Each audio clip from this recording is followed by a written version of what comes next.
Joyride tip issue in Aksionen and Icon, Bozita. May kaharap akong joyride rider na hingi ng tulong sa akin, may problema. Yung bang, di ba may nare-receive silang tip na tackle sa hearing sa Kongreso, yung tip, yun ay bigay ng customer sa rider, hindi yun bigay ng customer sa company. Joyride ka ba? Ako. Kumusta sa joyride? Okay naman sir, kita.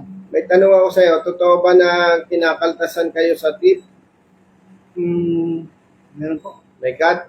May cut. Hati? Bali sinasama na yun sa sa customer. May cut, no? Opo. Bali sinasama na yun, tapos limbawa sa 400, 300, kasama na yung tip. Bali, kasama na yung pagbawasan. Total yun lahat. Magkano sa 20%. Pinakat. Brother, Magandang hapon po. Gusto po kayo? ay ito, okay naman. Nakikita ko yung nakikita ko yung mga yung billboard. Ay, oo. Ay, brother, Opo. nasa joyride ka pa ba? Opo. May kaharap akong joyride rider na hingi ng tulong sa akin, may problema. Okay. Napag-usapan namin yung natakil sa conference, sa hearing, sa Kongreso na yung bang, di ba may nare-receive silang tip? Opo. Brother, loudspeaker to ha, huwag kang sasagot ng alanganin. Opo. Sure. Oo, naka-video tayo. Wala naman po tayong wala naman po tayong sasabihin na hindi naman totoo. Yes, may tanong ako. Na-tackle sa hearing sa Kongreso, yung tip, yun ay bigay ng customer sa rider, hindi yun bigay ng customer sa company. Nakalala ko nga po na napag-usapan pa natin yun. Ngayon, ang gusto kong i-clarify, brother, dahil napag-usapan na yon, ganun pa rin ba may cut ang company ninyo doon sa tip para sa rider? Yun po kasi yung mga tip na halimbawa na bibigay po doon sa dumadaan po kasi yun sa sistema namin. Walang problema kung dumaan o magtumbling-tumbling sa sistema ninyo. Basta ang importante, dapat 100% mabigay sa rider. Tama po ba?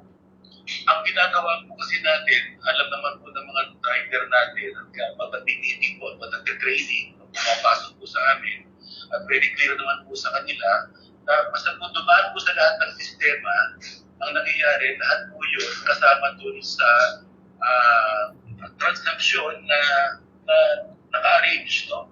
So in this case, yung 20% may sa Joyride, 80% po sa kanila. Brother, Yung system namin. brother, ikaw naman ay official ng Joyride. No? Opo. Kami naka-recess. Pero verbally, pwede bang mag-usap tayo kasi alam mo, kahit naman ilaban ko itong tip ng riders, wala naman ang mapapakinabang dito eh. I understand po. Oo. Naiintindihan ko doon. Oo. Pero sa usapang tama, usapang makatao, ay hindi katanggap-tanggap. Okay, so ganito po kung the best I can do, i-raise up ko po sa management, i-discuss ulit namin. Opo. Ganito sabi mo sa management, Opo. ako sa usapang legal, usapang tama, hindi ako natutuwa. Opo. Ay alam mo naman ako, basta tama, nakikipag-away tayo, di ba?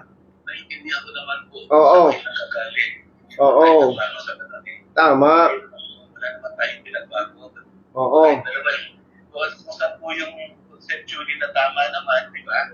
Hindi naman po natin para alisin sa biker yung alis para sa Kasi brother, system lang yan eh.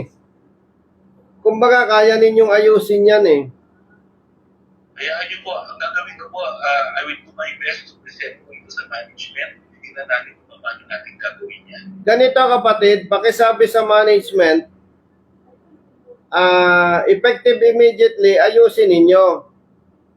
Ano po, mamaya nga po, kung sakasakali magtuloy yung meeting namin, i-release na po sa kanila. Titignan po natin kung paano natin i-handle yan. Oo, kasi ako, pag hindi ninyo naayos as soon as possible, ang option ko lang na dapat gagawin, mag-pass ako ng House Resolution sa Kongreso para imbestigahan kayo. Opo. O di, gusto pa ba nating pahabain o sa ating level pa lang maayos na? Ang gagawin lang, kaya nga sabi ko nga sa inyo po, ang gagawin lang po natin is i-raise na po sa management, that's the most that I can do. O sige. And you may mention naman, nasa sa ano naman po election po ng Congress po.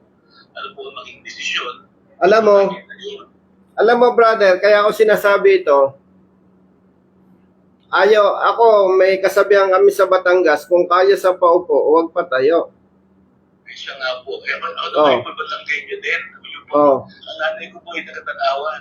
Kaya nga, ibig sabihin, kung sa level natin, masasettle itong issue na to, wala tayong magiging problema, hindi nahahaba pa. Kasi, ako, pag hindi ninyo ito inayos, as soon as possible, pag ito ay nag-pass tayo ng House Resolution para maimbestigahan, sasabihin ko sa iyo, brother, kabayan, 100% kakampihan ako ng Kongreso kasi tama ako.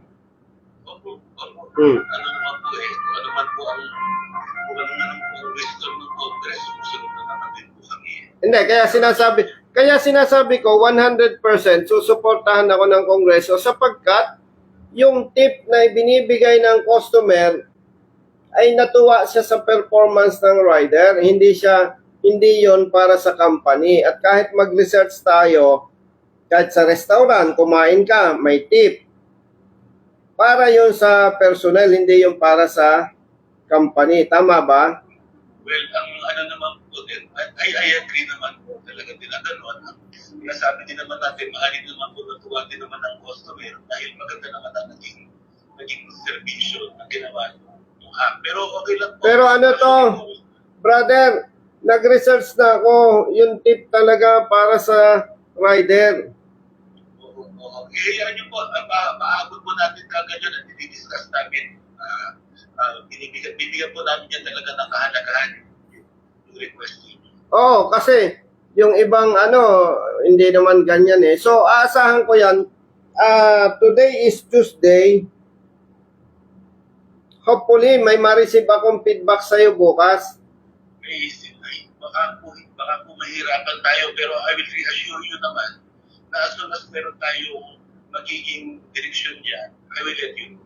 O, ganito na lang, brother. Wala naman ako sa posisyon na obligahin kita, di ba? Pero ang ginagalang po namin ngayon po, malaking seryoso po ang pagpapahalaga natin sa salita ninyo. Alam niyo naman po yun eh. So, rest assured po, we will get back to you right away. Hindi naman natin yun parang sinabi niyo sa akin tapos hindi ko naman i-discuss. O sige, ganito na lang. Please discuss this issue with your company management. Opo. And kung siyempre hindi naman kita pwedeng i-pressure o obligahin dahil ikaw ay isa lamang sa opisyalis ng Joyride. So, kung medyo mainip ako, mag-unahan na lang tayo. Kung mauna yung action ninyo, edi maganda. Pero kung... Don't worry po, as soon as we can get a resolution to this, ngayon, the other thing of course is i-reprogram namin yung sistema. So, marami po kasi mga bagay na kailangan gawin. Most of conceptually, nag-gets ko naman po yung gusto ninyo. Oo. I-raise up po natin yan and we will do some action depending po sa mapag-usapan ng management. And then I will let you know right away. Oo, please, para happy ang management, happy ang mga riders, no? Opo, kaya niyo po. O sige, salamat na lang at pasensya sa abala. Hindi po abala, anytime po. And then kami, all the best po sa pagtapo ninyo. Alam niyo naman, sinasabi ko rin naman kay Coach Roche, di ba? Magandang ginagawa ninyo and we believe also in your advocacy. Lahat naman po tayo sa rider din tayo. O sige, basta ang ating pamantayan kung tama, kampi-kampi tayo ha. Opo, wala namang problema kung... O sige, kabayan, salamat. Salamat din po, Kong. Mabuhay po kayo. Oo, aasahan ko yan. Okay, mabuhay po kayo. Salamat po, Kong. Ingat, Salamat bye-bye. sa inyo. Okay, bye-bye. Bye-bye. Naalala ko yung problema sa Joyride eh. Nahatian sa tip. Kung may tip ka sa isang araw na 200 pesos, tig 100 kayo. Ay kung yung 200 pesos, iyo lahat. Sa 30 days, 6,000 din yun. Sige, ganito kapatid ha. Susulat tayo kay Ma'am Joy. No, may letter ka sa akin. May contact number ka dito? Meron po sir. Ito. Okay. Tapos, update ka namin. No. Tatawagan ka namin. Nasa iyo naman yung lisensya mo. Gamitin mo lang. Wala namang problema ikaw doon. Ang problema mo lang ito, di ba? Yun lang. Sige. At salamat din. Naalala ko yung problema sa Joyride.